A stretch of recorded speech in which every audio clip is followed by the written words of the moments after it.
मकर राशि वालों कैसा रहेगा जून 2025 आपका। तो सबसे पहली बात की जाए तो यहाँ पर राहु जो है वो आपके दूसरे भाव के अंदर विराजमान है और केतु 8वें भाव में है। यहाँ पर आपको आप मतलब गहन चीज़ें जहाँ पर रिसर्च होती हैं उन कामों के अंदर आपको बहुत ही ज़्यादा रुचि दिखाई देगी और ये 1.5 साल तक रहेगा। तो इसी 1.5 साल के अंदर आप जो भी रिसर्च का काम करते हैं, एनालिसिस का काम करते हैं, डेटा साइंस का काम करते हैं, उनके लिए बहुत ही अच्छी तरीके से मतलब मन लगाकर आप वो काम करते हुए दिखाई देंगे। उसके अंदर आपका इंटरेस्ट भी बढ़ेगा, परंतु कुछ फाइनेंशियल सेटबैक्स आपको देखने को मिलेंगे। मतलब पैसों के मामले में आपको एकदम से कोई नुकसान हो गया, किसी को कोई बीमारी हो गई, वो चीज़ देखने को मिलने वाली रहेगी यहाँ पर। तो इसलिए आपको कुछ चीज़ों का जो कि मैं एंड में आपको उपाय बताऊँगा, उनका ध्यान रखते हुए वो चीज़ें करनी है ताकि आपको उसके मामले में भी फ़ायदा मिले। अब दूसरी बात करें आपके शनिदेव जो 3rd हाउस के अंदर है। 3rd हाउस पहले से ही सिबलिंग्स और हार्डवर्क का घर होता है, तो यहाँ पर हार्डवर्क नो डाउट आपको करना ही पड़ेगा, तभी आपको अच्छा फ़ायदा मिलेगा। दूसरा, सिबलिंग्स मतलब आपके भाई बहन जो है उनके साथ बना कर रखनी है, क्योंकि यहाँ पर वाणी की वजह से आपको दिक्कत होगी।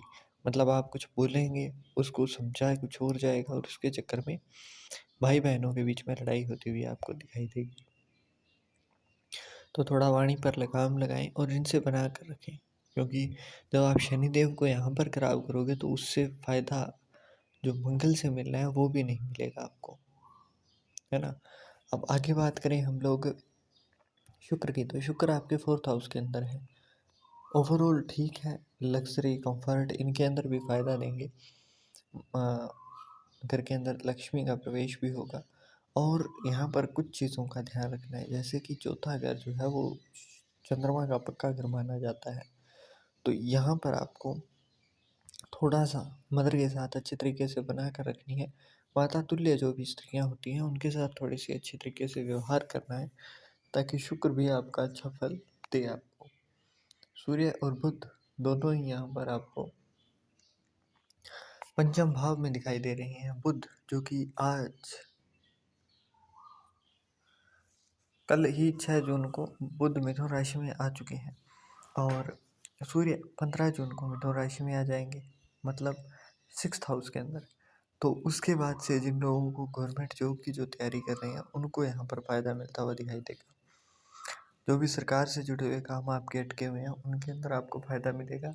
जिनको शत्रुओं से ज़्यादा दिक्कत है, मतलब कुछ छिपे हुए शत्रु जो होते हैं वो अगर आपको परेशान कर रहे हैं तो उनका भी यहाँ पर शत्रुओं का नाश होता हुआ आपका दिखाई देगा।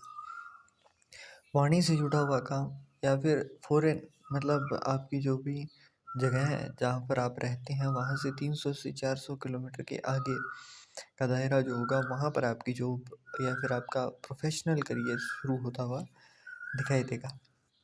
जुपिटर यहाँ पर पहले से ही है, तो उसकी वजह से क्या होगा कि आपके जो भी जिस भी घर के अंदर आकर जुपिटर विराजमान होते हैं तो उसकी मतलब उसको बढ़ाकर उसका फल देते हैं। तो यहाँ पर आपको जॉब की कई सारी अपॉर्चुनिटीज़ मिलेंगी।